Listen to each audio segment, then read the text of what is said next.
Alright guys, this is going to be kind of a rant video about some of the RC industry in general. On Facebook, a good friend of mine tagged me in a post that as of March, Leisure Hour Hobbies will be closing their doors to racing. This is an understandable thing with the industry and the way it's been going. It's hard to get new drivers into this hobby when your stock class that should be your entry-level class, or maybe not even a true entry-level class, but a good way to get people in, costs more money to set up a car for than open mod. These new guys, a lot of new people I talk to at races, are completely intimidated by the speeds that our mod class cars are capable of running. They also know and have seen the carnage that comes when you wreck a mod car at speed. You will tear it up. It turns a lot of new people off.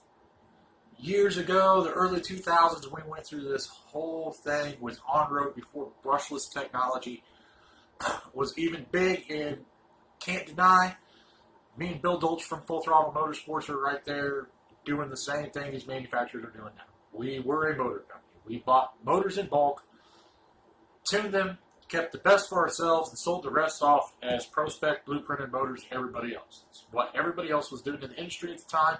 It's what you had to do just to be competitive in 27-turn touring car stock at that time. It was not a cheap hobby. Chassis were coming out, just a non-rolling chassis. No wheels, no tires, no body, no electronics. It was going to set you back $500 to $600 back then when the peak was going. Then we realized that the track turnouts were going down and weren't getting as many entries on your club races. Well, no, you're not. The hobby is appealing to families and kids. It's an awesome family hobby. But when you price people out of it because manufacturers want to do their manufacturing thing, and I get we got to be the best in the industry, we've got yada yada champions, and we got such and such as a paid driver. Cool, I get that. I was sponsored. I get the whole deal. But back in the day when I was a factory driver, I didn't get a paycheck from that. We got parts. I got some chassis. I got tires from another manufacturer that sponsored me. But they didn't pay my bills, and they weren't paying me to go to these races. My entry fees, track maintenance, all that stuff came out of my back pocket. My hotel rooms, all of it was paid for by me. Or the guys I raced with, however we split it up, I painted bodies for people. But you get the point. They weren't writing me a check to do this. I'm all for manufacturers doing that. But you're seeing the prices on these race kits go back to what we had with touring car. Everything's getting priced through the roof. There's no reason for it. There's no reason just to redesign a couple parts on your car and double the price of that chassis. Manufacturers have been doing it for a long time, and now they've got to the point where their race vehicles aren't selling. You see it with every major competitive race manufacturer now. Very seldom are they pushing their new race kits to the general public because they know they won't sell them. They have a whole other line of products that are ready to run entry-level vehicles that really have no hope of ever performing on a racetrack. If you're wanting to bring new people back into this hobby, you need to look at what some of these tracks are doing with classes like the Tamiya semi-trucks or 1RC with their sprint cars. The 1RC sprint cars are right around $200 ready to run out of the box. They're beautiful brushless little scale sprint cars that are drawing people back into oval racing because they don't have to spend $1,000 on a chassis. They're not going to be in that car $1,000 to $1,500 by the time it's ready to hit the track. We went through this with touring car. It is not a sustainable plan. 2004 through about 2009, touring car was the thing. Everybody had one. We recently saw it with the whole four-wheel drive short course craze 4 or 5 years ago. They were fun trucks. The class started out fun. You didn't need deep pockets to race it. What happens? Big manufacturers get involved. They start sponsoring drivers to run that class. They start paying drivers to run that class. Tire manufacturers get involved. And the next thing you know, It's an 8-scale buggy with short course tires on it and a short course body. I can remember when we were just running them as 4-wheel drive tracks as slashes, and we were having fun with the class, and it quickly evolved past that point. There is no reason for this. What we're going to start seeing is more and more of our local tracks closing due to lower entries because we cannot attract and retain newer drivers. If you have a class to where you can bring somebody into the sport for not a lot of money and get them going and get them started and get the competition base good. For one, I've ran fast cars. I like the close competitive racing where it comes down to my driving skill versus just having a car that's capable of running 80 to 100 mile an hour.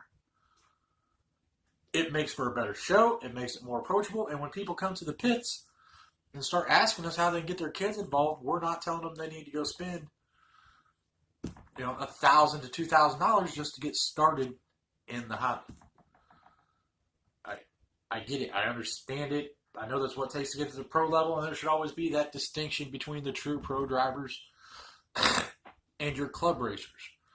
But it's gotten to the point where you're pricing your club racers out of the business, and as the club racers can't afford to go play, they're going to find something else to do with their hard-earned dollars. And they're not going to show up at the tracks, and when they don't show up at the tracks, then nobody has anywhere to run. We've seen several big tracks close in just the last 3-4 months. Leisure Hour just happens to be a track that I've raced at. I like their events. I love the facility. I'm sad to see it closing. On a different note, I think that's why you see a lot of guys like me going to these scale comp trucks. We can compete with those trucks you could have a nice setup truck I could build 2 or 3 of these things for what it cost me to set up one stock class car and be competitive. That's what this industry has come to. If we want to keep going down this path, it may not be sustainable anymore. But if you keep doing Google searches, you'll see a lot of guys going to other forms of RC. RC itself is not going to die off. There's too many people involved. It's a huge hobby.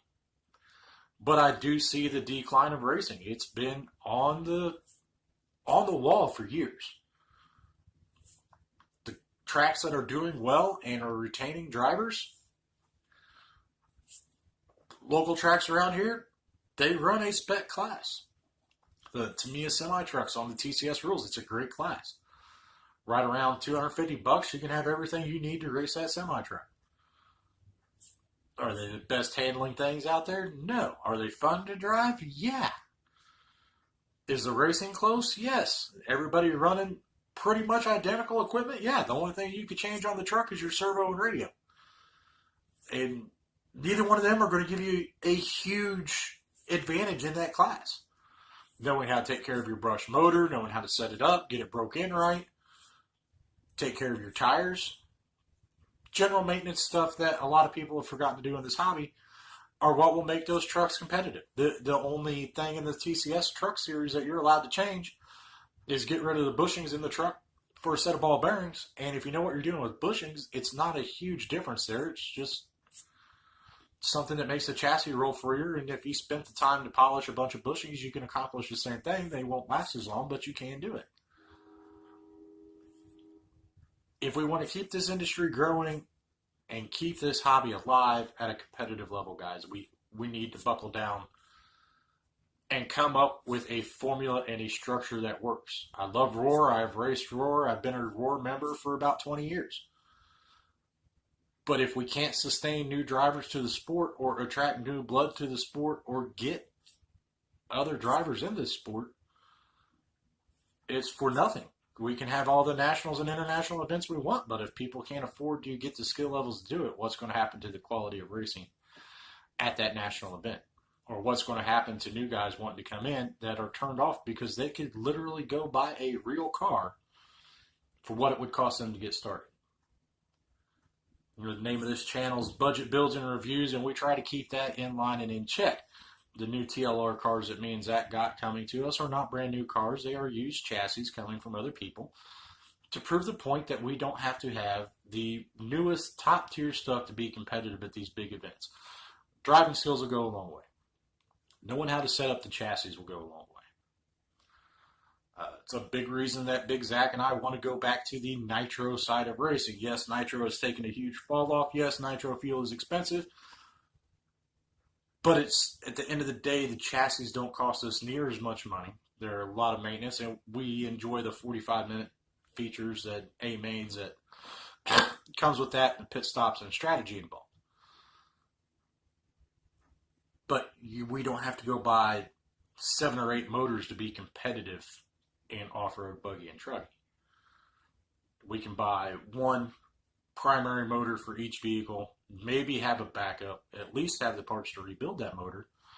And with some minor tips and tricks, the new nitro motors are so close to each other that there's not huge advantages to be had by having the best. If the motor won't finish a 45-minute run, it won't finish a 45-minute run.